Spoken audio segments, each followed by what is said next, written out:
जनपद में आपका एक बार फिर स्वागत है। मैं हूं प्रतीक त्रिवेदी और इस वक्त मैं मौजूद हूं कृष्णानगर में। जी हाँ, कृष्णानगर के एफ ब्लॉक से मैं मौजूद, और जो मैं अपने चंक का एकदम आखिरी सिरे पे, प्रोग्राम के एकदम आखिरी सिरे में, कि आखिर दिल्ली को जो हम निजात दिला रहे हैं, दिल्ली आजादी चाहती है, उसमें एक मुद्दा बाकी, और वो ये कि डर से मुक्ति। दिल्ली में तमाम तरह के डर है, बुजुर्गों को डर है, बच्चों को डर है, तमाम तरह की महिला कहती है कि साहब मुझे डर लगता है, सड़क पर चलने से डर लगता है। ये वो मुद्दे हैं जिनको हमने लगातार अपने जनपद में बराबर उठाया है, लेकिन ये आज वो मुद्दा जिसमें दिल्ली निजात चाहती है, दिल्ली आजादी चाहती है, और ये वो छठा मुद्दा, यानी हमें डर से मुक्ति चाहिए। डर जो है सबसे बड़ा डर क्या है आपको लगता है?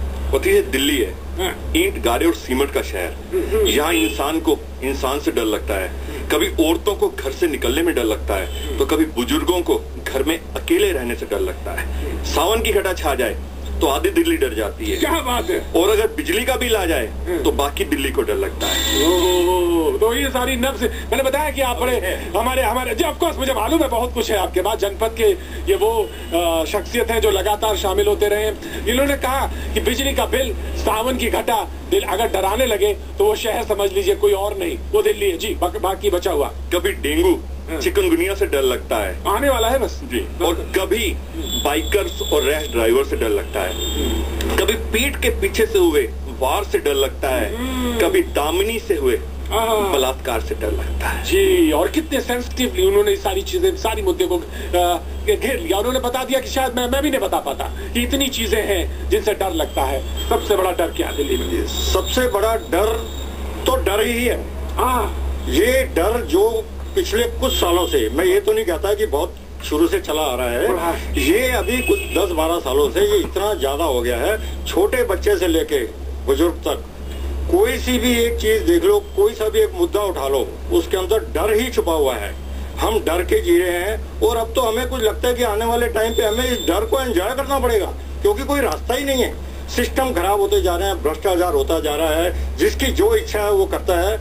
किसी को आज कुछ कह के देखो तो 1 मिनट में वो किसी नेता का नाम ले देता है या कुछ कह देता है, तो उसको हमें उससे डर लगना पड़ता है कि ये कहीं कुछ ऐसा ना हो।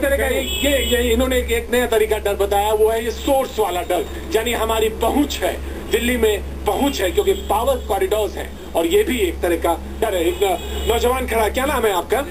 ऋषभ जी। आप क्या कर रहे हैं? मैं कॉलेज के लिए प्रिपेयर कर रहा हूँ। कॉलेज के लिए प्रिपेयर कर रहे हैं। आपको कौन सा डर यहाँ पे सताता है? एजुकेशन सिस्टम का। अच्छा, एग्जाम का डर है या ये एग्जाम के बाद का डर है? एग्जाम के बाद का, जिसमें हमें सीटें ही नहीं मिल रही कॉलेजेस में। दिल्ली का हो गया, हमें दिल्ली में ही सीटें नहीं मिल रही। तो ये एक तरह का डर है, और ये बहुत बड़ा डर है। यानी हम पढ़ना चाहते हैं, हम सिस्टम में आना चाहते हैं, लेकिन हमारे लिए एडमिशन्स के लिए सीट नहीं है, हम कहाँ जाएं? ये एक तरह का डर। और हमने बताया कि एकदम आखिर में आके हम उन डर की तरफ सिर्फ इशारा करते जा रहे हैं कि कितने तरह के डर यहाँ पर मौजूद हैं जी। दिल्ली में महिलाएं सेफ नहीं है। रात को 7 बजे के बाद महिलाओं को निकलने से इतना डर लगता है। अगर छोटे बच्चे ट्यूशन चले जाए, स्कूल चले जाए, हम लोगों को इतना डर लगता है। बुजुर्ग भी घर में सेफ नहीं है। हर तरफ ये डर इतना बैठ गया है कि हर कोई आदमी, हमें ऐसे लगता है ये गंदी नजर से हमें देख रहा है, और हमें गलती होगा। रोज यहाँ किसी बच्चे पे तेजाब डाल लेते हैं। महिला को एक शौक है गहना, हम गहना नहीं डाल सकते, लेकिन हमारी इज्जत तो पूरी इस दिल्ली में होनी चाहिए ना। इज्जत की हमारी पूरी सेफ्टी होनी चाहिए इस दिल्ली में, बट नहीं है। और ये आपने बताया कि ये डर है जो लगातार इनको सता रहा है। खासतौर से आप चेन स्नैचिंग की जो घटनाएं हैं दिल्ली में बढ़ी है। जी हाँ, एक तरह का जरूर डर है जिसके तरफ इशारा करना बेहद जरूरी, और वो है आतंकवाद का डर।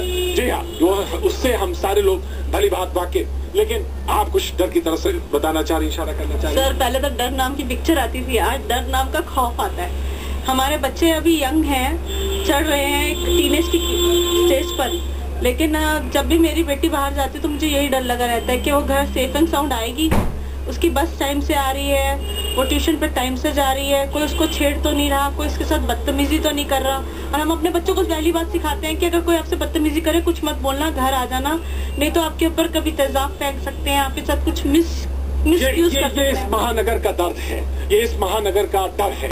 यानी आपके साथ कोई बदतमीजी करे, आपके साथ कोई कुछ करे, लेकिन आप चुपचाप घर चले आना। होना तो ये चाहिए था कि उसकी आपको रिपोर्ट करनी चाहिए, उसको आपको पुलिस को इन्फॉर्म करना चाहिए, लेकिन कहीं ना कहीं सिस्टम से के अंदर जो विश्वास है वो उठता चला गया और आप ये लगता है कि आप चुपचाप सही सलामत घर वापस आ जाएं। यही बहुत बड़ी बात है। मैं आपसे जानना चाहता हूं, आप तो जनपद में बराबर शरीक होते हैं। जी सर, देखिए दिल्ली में आम आदमी को डर तो अपनी परछाई से भी लग रहा है। हाँ। क्योंकि उसको ये नहीं पता कि किस टाइम क्या घटित हो जाएगा। और प्रशासन के नाम पे आप कहीं पे भी चले जाएं, कोई प्रशासन का डर किसी भी क्रिमिनल को नहीं है। जिनको डर होना चाहिए उनको डर नहीं है। और आम जनता को इतना डर है कि बच्चा 5 साल का हुआ तो उसको एडमिशन कहाँ मिलेगा, इस चीज से डर शुरू होता है आम आदमी का। कुछ लोग को मैं ऐसा जानता हूँ जिन्होंने शादी ही नहीं की इस वजह से, क्योंकि अगर बच्चे हुए तो उसके बाद उनका एडमिशन कहाँ होगा। ये भी डर है, दिल्ली का बहुत बड़ा डर है। आज सिर्फ इतना, फिर मिलेंगे, उठाएंगे आवाज, बने रहिए हमारे साथ, देखते रहिए दिल्ली आज तक।